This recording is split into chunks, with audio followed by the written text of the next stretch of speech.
For if God spared not the angels that sinned, but cast them down to hell, and delivered them into chains of darkness to be reserved unto judgment, and spared not the old world, but saved Noah the eighth person, a preacher of righteousness, bringing in the flood upon the world of the ungodly, and turning the cities of Sodom and Gomorrah into ashes, condemned them with an overthrow, making them an example unto those that after should live ungodly, and delivered just Lot, vexed with the filthy conversation of the wicked. For that righteous man dwelling among them, and seeing and hearing, vexed his righteous soul from day to day with their unlawful deeds. This is an Omega Watchman Media Group production. Due to the mature nature of this content, language, and death, viewer discretion is advised.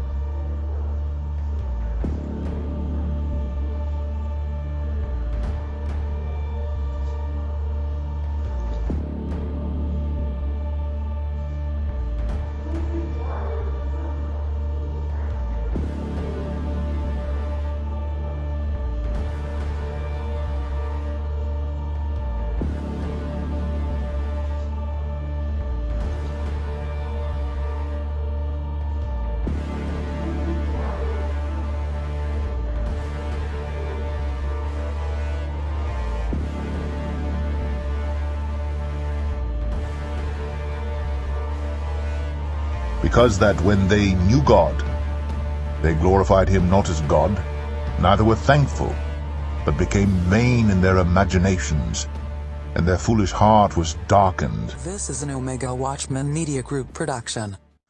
But evil men and seducers shall wax worse and worse, deceiving and being deceived. Woe unto them that call evil good, and good evil, that put darkness for light, and light for darkness, that put bitter for sweet, and sweet for bitter. Oh, I've dated much worse guys than him. Much worse. I mean, at least he's famous.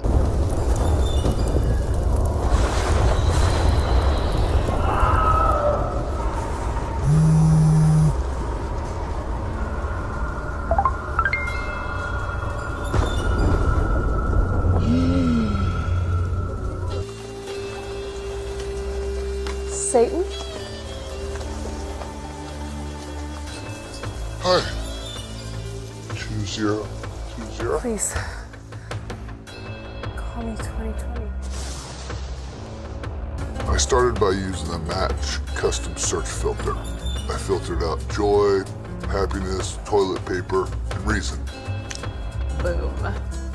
Most years I've dated are a little, I don't know, straightforward. I mean, there's a little misery, but nothing truly soul-crushing about them. I just want to be remembered. You know, do you know the poem, The Road Less Traveled by Shakespeare? I actually have the tattoo of it. Don't ask me where. You devil. Guilty. She gets me. That's the best part. You meet someone that takes time to see beneath the surface. Of the earth. It's just a perfect match.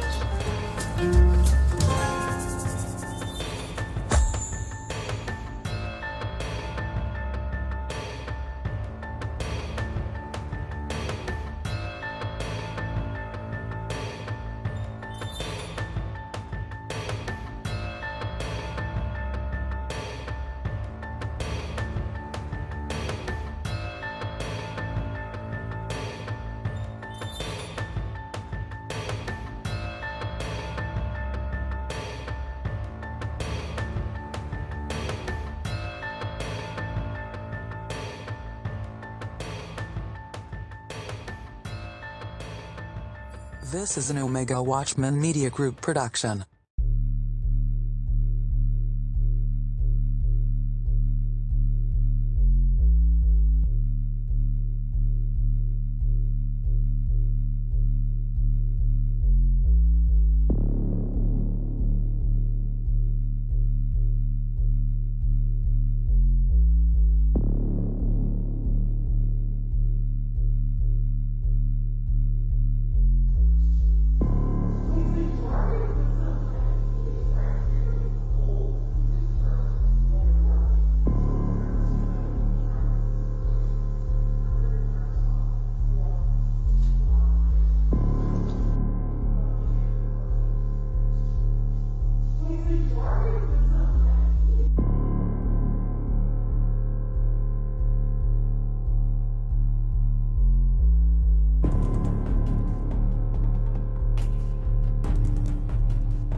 This is an Omega Watchmen Media Group production. It's the Cream Egg Golden Jubilee.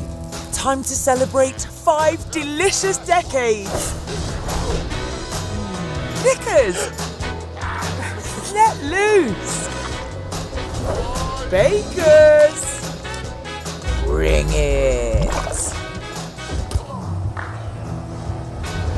Experts, you have got this. Dippers! Flex that index. Discreeters, come out of your shell. Sharers? Yeah, we are down with that. Calling all exhibitionists. Let the entertainment begin. Thou shalt not lie with mankind, as with womankind. It is abomination. So God created man in his own image. In the image of God created he him. Male and female created he. And they answered and said unto them, Have ye not read that he which made them at the beginning made them male and female? And as it was in the days of Noah, so shall it be also in the days of the Son of Man. They did eat, they drank, they married wives, they were given in marriage until the day that Noah entered into the ark. And the flood came, and destroyed them all. Likewise also, as it was in the days of Lot, they did eat, they drank, they bought, they sold, they planted, they builded. But the same day that Lot went out of Sodom, it rained fire and brimstone from heaven, and destroyed them all. Even thus shall it be in the day when the Son of Man is revealed. The deepest values are religious. This is something I tried to impress upon Sam Harris. Now, he didn't like the terminology religious, but to me, it doesn't really matter, because you could replace it with, okay, deep then, like have it your way. We have a word for the deepest of values, and that's religious. And so what happens when you encounter those values? Well, you tremble. And you might think, well, not me. It's like, well, all that means is that you're protected to a degree you cannot possibly imagine. And one day, maybe not, maybe you'll be lucky and you'll go through life without being knocked ass over tea kettle, so to speak, into someone malevolent, for example. And then the scales will fall from your eyes. So anyways, the deepest values are religious, and our religious document is the Bible, and the Bible is an absolute mystery. So I don't care if you're atheistic or not. I mean, and this lecture series was for everyone, and lots of people have watched it. Weirdly enough, it packed the theaters that I was lecturing in, of all the bizarre things. And, it was mostly young men coming to listen to some half-baked psychologist talk about religious matters for an hour and a half. The deepest questions are religious questions, and the Bible is the best answer we have. And if you don't like that, well, fine, do better. Good luck. I mean, there's wisdom in that book it's unbelievable. The story of Cain and Abel. I have a whole lecture on Cain and Abel. That story is 1 paragraph long, and you can think about that for the rest of your life. It's the first 2 human beings. Fratricidal murder with a genocidal twist, all packed up into a story 1 paragraph long. And it's all resentment. It's like Cain's sacrifices are rejected by God. Okay, what does that mean? That's easy.